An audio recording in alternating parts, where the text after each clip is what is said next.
Assalamualaikum warahmatullahi wabarakatuh. Nama saya Putri Novitasari, NPM 201052006. Saya dari jurusan TBIC. Video ini dibuat untuk tugas akhir mata kuliah Teknologi Informasi yang diampu oleh Bapak Agus Trioninawa. Ini saya akan menyampaikan tentang mengenal perkembangbiakan hewan secara generatif. Perkembangbiakan hewan terbagi menjadi dua, yaitu generatif dan vegetatif. Di sini saya akan menjelaskan secara generatif. Generatif atau bisa disebut dengan perkembangbiakan seksual terjadi jika sel kelamin betina atau sel telur itu terjadi pembuahan atau terjadi perkawinan antara betina dan jantan. Perkembangbiakan dibagi menjadi tiga jenis, yaitu ovipar, vivipar, dan ovovivipar. Yang pertama kita akan membahas tentang ovipar.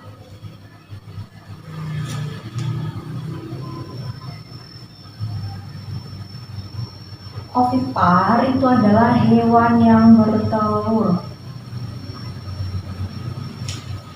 Ovipar adalah jenis hewan yang bertelur. Biasanya hewan ovipar itu unggas atau reptil. Beberapa ciri hewan ovipar itu tidak memiliki kelenjar susu atau tidak menyusui dan tidak memiliki daun telinga.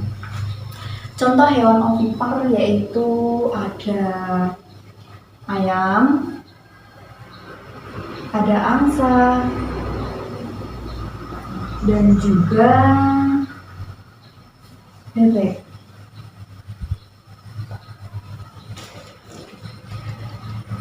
Contoh ovipar itu ada ayam, angsa, dan bebek. Bisa dilihat bahwa ayam tidak menyusui atau tidak mempunyai kelenjar susu dan tidak memiliki daun telinga. Dan ini termasuk unggas. Yang kedua kita lanjut ada vivipar. Vivipar ini adalah hewan yang melahirkan.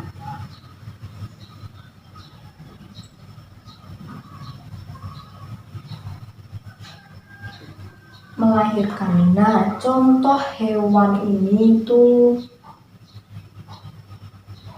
hewan vivipar itu ciri-cirinya memiliki kelenjar susu atau menyusui, memiliki daun telinga, dan diselimuti bulu.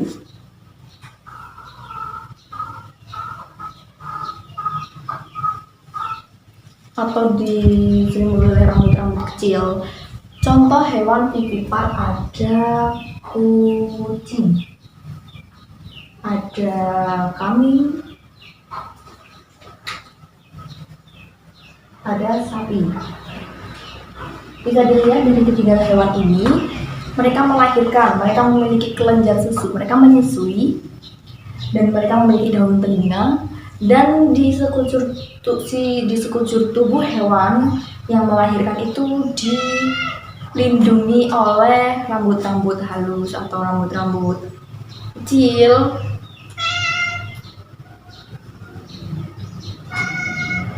Yang ketiga ada ovovivipar.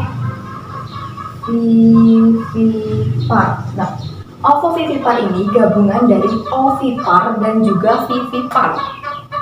Ya benar, ovovivipar itu adalah bertelur melahirkan. Bagaimana sih ada hewan yang bertelur tapi melahirkan? Hewan ovipar ini bertelur, namun telur tersebut tidak dikeluarkan dari tubuh induknya seperti ovipar. Ovipar ini dia bertelur, dia mengeluarkan telurnya, lalu menetas dan menjadi hewan.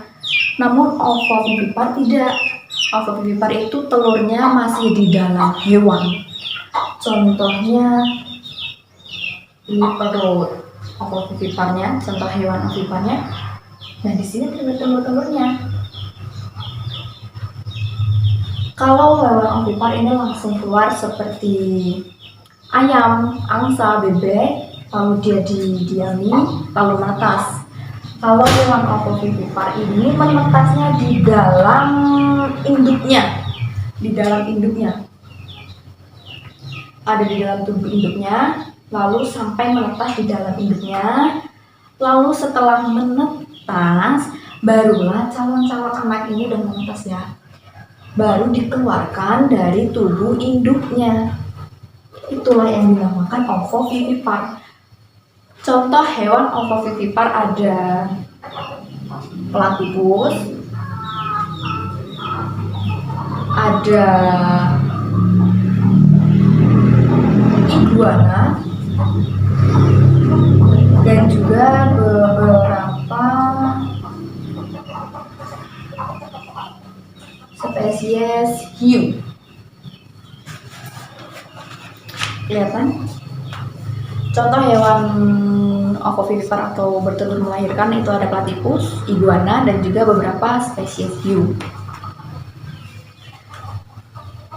Dari ketiga ini mungkin yang dapat atau yang mudah untuk dipelajari yaitu secara mudah ya, hewan-hewan yang ovipar atau bertelur itu nggak punya kelenjar susu atau tidak menyusui dan tidak mempunyai daun telinga. Contohnya ayam. Ayam kan sudah secara fisik tidak punya daun telinga. Dia rata sama dengan kepalanya rata ke belakang gitu ya. Dan tidak menyusui. Contoh dari hewan ayam, angsa, dan bebek ini yaitu tidak memiliki kelenjar susu atau tidak menyusui. Kita tidak pernah melihat fenomena yang namanya ayam menyusui karena mereka tidak memiliki kelenjar susu. Jadi mereka golongan bertelur atau ovipar. Dan yang kedua itu ada vivipar yang melahirkan. Contoh hewan yang melahirkan itu menyusui, yaitu kucing yang mudahnya. Contoh hewan vivipar yang tadi kan memiliki kelenjar susu atau menyusui, memiliki daun telinga, dan di sekujur badannya dilindungi oleh rambut. Contohnya kucing menyusui, memiliki daun telinga, dan juga di badannya ada rambutnya. Dan yang keempat adalah ovovivipar bertelur melahirkan, yaitu telurnya ditampung di dalam induknya. Setelah ini menetas, barulah calon-calon ini baru dikeluarkan secara melahirkan. Namun mereka bertelur di dalam induk. Contohnya platypus. Mungkin kita rada asing dengan hewan platypus, saya juga belum tahu platypus. Dan ada iguana, kita pasti tahu iguana, dan beberapa spesies hiu. Atau mungkin ada lagi kuda laut. Ada kuda laut. Kuda laut juga termasuk hewan ovovivipar. Berikut yang dapat saya sampaikan, kurang dan lebihnya saya mohon maaf. Wassalamualaikum warahmatullahi wabarakatuh.